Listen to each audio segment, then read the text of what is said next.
So here we are at Bamboo Grove still in Rajgiri in Bihar. And here is the bathing pond. It's a very nice park.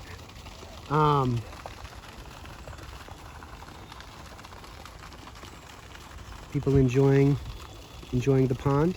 But out there is one of the mountains. There, Rajgiri is surrounded by 5 mountains. Now these mountains are much smaller than the Himalayas, which are north of here. But there are quite a few mountains here in Bihar, and 5 of them are located right here at Rajgiri. Also, there are still remnants of the ancient walls, and you can also see tracks from the ancient roadways where the ox carts would roll. Because the wheel was very important here, as were wagons, the carts or cars. And so this was a very cosmopolitan part of the world, where the technologies were advancing quite rapidly. They had high-level war technologies for the day, including catapults to throw giant stones and fire and types of missiles. And this was a fairly well-defended area. The Kingdom of Magadha fought a number of major wars for the era, and then later extends all the way up to what is now the capital Bihar at Patna. And later, that is going to be the center of a massive empire, the Mauryans, that's associated with Chandragupta and, of course, Ashoka. Ashoka the Great. So, yes, but 5 mountains surround this area. It's very rocky terrain. It's still quite lush and green, jungly. This is the Bamboo Grove, and we've got lots of bamboos through here. So many types of trees and bushes and flowers. Places is coming into bloom.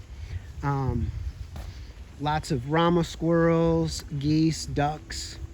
So I'm sure there are all kinds of other things, other types of creatures around here. I don't know if they have peacocks here, but I wouldn't be surprised. There used to be. Like this was famous for its squirrels and its peacocks.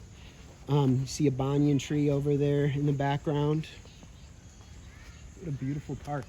This is a great place to come and contemplate and relax if you're in this part of the world.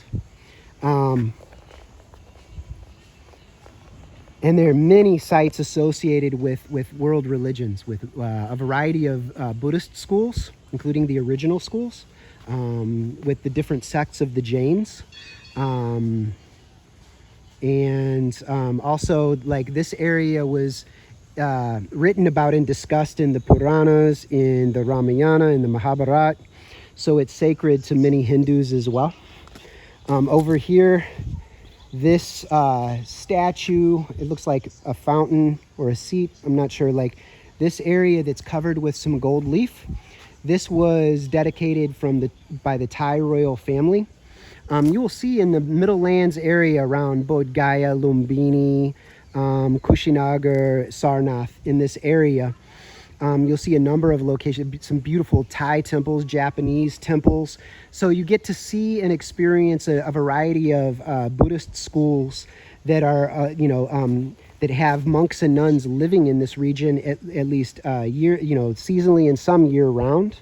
And in Southeast Asia, they like to put the gold leaf on sacred objects. This is a way of showing devotion or worship, and merit making. Earning merit for oneself, and then the ideal is then when you've earned merit for yourself, then to share it with others. Because, when we share with others, we don't really lose anything on a spiritual level, is the way of understanding as far as I remember. So I'll go ahead and wander a little bit more. So I'll just take you through here. Beautiful little park. Unfortunately, I'm going to have to get moving. Hired a driver for the day to go and check out all the areas around Nalanda and Rajgiri. Of course, we've got some limitations for a variety of reasons. I'll discuss that soon. So a few things have to be left out, unfortunately, that I really had hoped to include. So let's go ahead And you can see there's a Tibetan style chorten or stupa over here. Very pretty park. Little gazebos. During the pilgrimage season between October and March, especially I think November to February, there are going to be a lot of monks, nuns, and pilgrims from all around the world, especially from East and Southeast Asia. A lot of people don't realize that one of the fastest growing movements among people of European descent is within the various schools of Buddhism. But it's just not, it's not like a lot of Europeans and Americans don't typically convert to Buddhism necessarily. It's a lot more fluid. So people might have Buddhist practices, etc., but not call themselves Buddhist. You know, they might practice Vipassana or Zen and structure their life with a certain ethics related to non-harming and non-violence, but not actually convert. Maybe we'll discuss that a little bit further and do some additional research to go with that. So anyway, I'll go ahead and draw this to a close, but first let's take a quick look at, so we got the bamboo, beautiful. And then here we've got a lovely banyan tree with its aerial roots, its dreadlocks hanging down. What a beautiful, and then here we've got this statue. Let me see, so love the banyans. Be happy.